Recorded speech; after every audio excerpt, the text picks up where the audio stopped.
நான் வந்து ஒரு கார்ட்டூனிஸ்டா அல்லது அந்த பத்திரிகையுடைய ஆசிரியராக இருந்தால் மோடியுடைய கையிலேயோ காலிலேயோ விழுந்து போடாமல் வாயில் ஒரு பூட்டு போட்டிருப்பேன். நீங்கள் மட்டும் மேடையில் ஏறி ஆய்வு நீங்கள் கத்துறீங்க இல்லை, குரல் அவ்வளோ வசதி பேச தெரியுது இல்லை, ட்ரம்ப் கிட்ட முனக கூட தெரியாது அவங்களுக்கு. அப்போ இது வந்து வாங்கப்பட்ட வெற்றி, மக்கள் கொடுத்த வெற்றி அல்ல.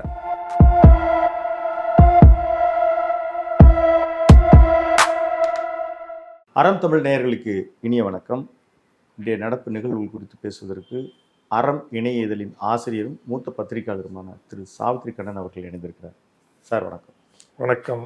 விகடன் குழுமம் அவங்க ஒரு கார்ட்டூன் போடுறாங்க. பிரதமர் அவர்கள் அது குறிப்பாக இந்த சட்டவிரோதமாக குடியேறியவர்களை ட்ரம்ப் அவர்கள் வெளியேற்றுறாரு. அந்த வெளியேற்றும் போது அவர் விளங்கிட்டு வர்றார். இதை அவர்கள் கொஞ்சம் கார்ட்டூன் அது பிரதமரை நோக்கியும் அதை குறியீடாக போட்டுட்டாங்க.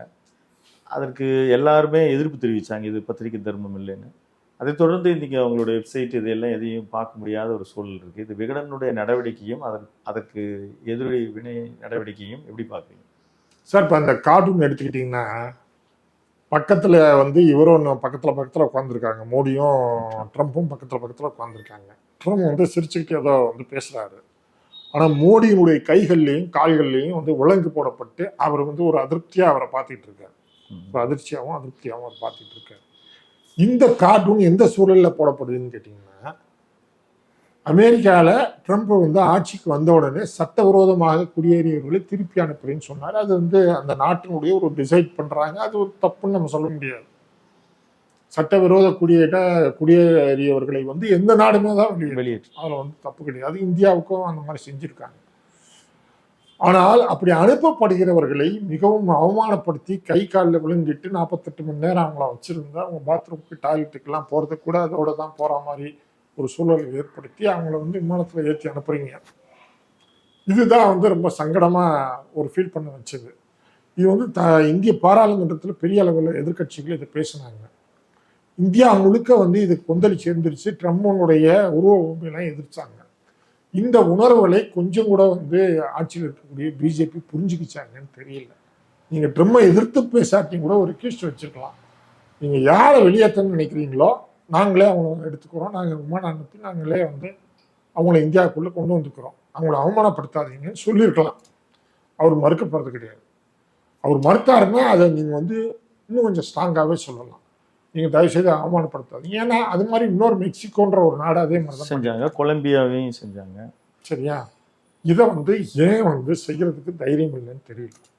அப்போ நான் ஒரு கார்ட்டூனிஸ்டா அல்லது அந்த பத்திரிகையுடைய ஆசிரியராக இருந்தால் மோடியுடைய கையிலேயோ காலிலேயோ விலங்கு போடாமல் வாயில் ஒரு பூட்டு போட்டிருப்பேன். அவர் பேச தயங்குறாரு, பயப்படுறாரு.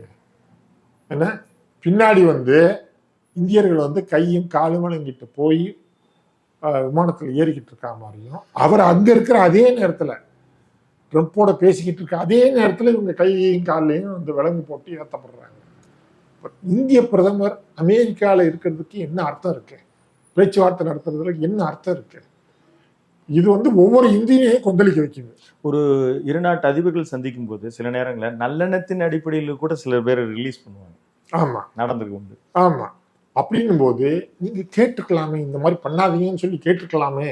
அதை ஏன் கேட்க பயப்படுறீங்க? உங்கள் வாய் மட்டும் அங்கே மட்டும் இங்கே மட்டும் மேடையில் ஏறி ஆய்வு நீங்கள் கத்துறீங்கல்ல, எதிர்கட்சிகள்லாம் வெளுத்த வாங்குறீங்கல்ல, குரல் அவ்வளோ வசதி பேச தெரியுது இல்லை, ட்ரம்ப் கிட்ட முனக கூட தெரியாது அவங்களுக்கு.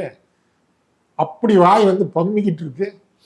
அப்போ இது ஒரு கோழைத்தனம் அல்லது அமெரிக்காவின் மேலே உள்ள அந்த என்ன சொல்கிறது, அமெரிக்க சார்பு நிலைன்னு கூட சொல்லலாம். அப்போ இது விமர்சிக்கப்படுது, கிண்டல் செய்யப்படுகிறது. தப்பு இல்லையே. இதை சொல்லாட்டே அப்புறம் என்ன பத்திரிகை தருமா? பாஜகவுக்கு ஒரு ஆல்டர்னேட்டிவ் பாலிட்டிஸாக எதிர்பார்க்கப்பட்ட ஆம் ஆத்மி டெல்லியில் அவர்கள் தோல்வியுற்றிருக்கிறார்கள். அங்கே பிஜேபிக்கும் ஆம் ஆத்மிக்கும் ஒரு 2 லட்சம் ஓட்டுகள் தான் வித்தியாசம் என்றாலும் கூட இந்த தோல்வி இனி ஒரு பாஜக, ஏன்னா ஏற்கனவே காங்கிரஸ் மிகப்பெரிய ஆதாள பாதாளத்தில் இருக்குது.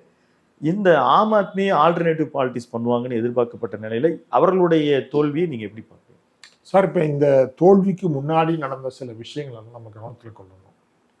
அதாவது வாக்காளர் லிஸ்ட்ல இருக்கக்கூடிய உண்மையான வாக்காளர்கள் பலருடைய பேர் நீக்கப்படுகிறது. போலியான வாக்காளர்கள் நிறைய சேர்க்கப்படுறாங்க, லட்சக்கணக்கில் சேர்க்கப்படுறாங்க. இது வந்து ஆதாரத்தோட பத்திரிகைகளில் வெளிப்படுத்தப்பட்டு தேர்தல் கமிஷனுக்கு புகாராகவும் அளிக்கப்பட்டது. ஆனால் இதில் தேர்தல் கமிஷன் நடவடிக்கை எடுக்கல, அவங்க அமைதியாக இருந்தாங்க. அதையொட்டி மக்களும் கேள்வி கேட்டாங்க, அரவிந்த் கெஜ்ரிவாலும் ரொம்ப காரசாரமாக கேள்வி கேட்டாங்க. அதோடு இல்லாமல் டெல்லி தேர்தலே இல்லாத அளவுக்கு ஃபர்ஸ்ட் டைம் பிஜேபி வந்து ஓட்டுக்கு வந்து 3000 ரூபான்னு சொல்லிட்டு ரொம்ப அடித்தட்டு மக்கள் வாழக்கூடிய பகுதிகளில் கொண்டு போய் கொடுத்தாங்க, பண விநியோகம் பண்ணாங்க. 1.5 லட்சம் ஆர்எஸ்எஸ் கேடர்களை வந்து களத்தில் இறக்கி வேலை பார்த்தாங்க. இதெல்லாமே வந்து ஒரு அத்துமீறல்கள்.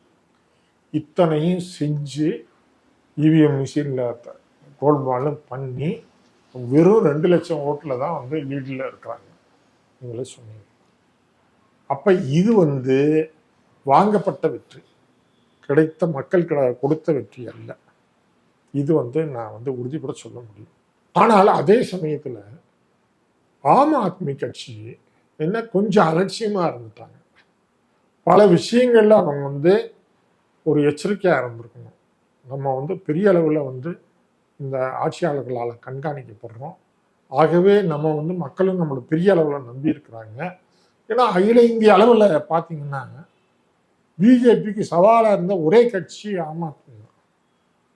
காங்கிரஸுக்கு பிஜேபிக்கு பெரிய வித்தியாசம்லாம் கிடையாது, சில வித்தியாசங்கள் தான். ஏன்னா கிட்டத்தட்ட காங்கிரஸ் வந்து முக்காவாசி பிஜேபி தான். அதனால காங்கிரஸையும் வந்து பிஜேபியும் வந்து பிஜேபிக்கு மாற்றாக வந்து காங்கிரஸை வந்து மக்கள் யோசிக்க மாட்டாங்க. அதனால தான் ஒவ்வொரு மாநிலத்திலையும் இருக்கக்கூடிய மாநில கட்சிகளை வந்து மக்கள் சப்போர்ட் பண்ணுறாங்க, புரியுதுங்களா? ஆனால் தலைநகர், இந்திய தலைநகர்லேயே என்ன மோடிக்கு 11 வருஷமாக சவாலாக இருந்த கட்சி, மீண்டும் 3 முறை போட்டியிட்டு ஜெயிச்ச கட்சி ஆம் ஆத்மி. அந்த கட்சி வீழ்த்தப்பட்டிருக்கு.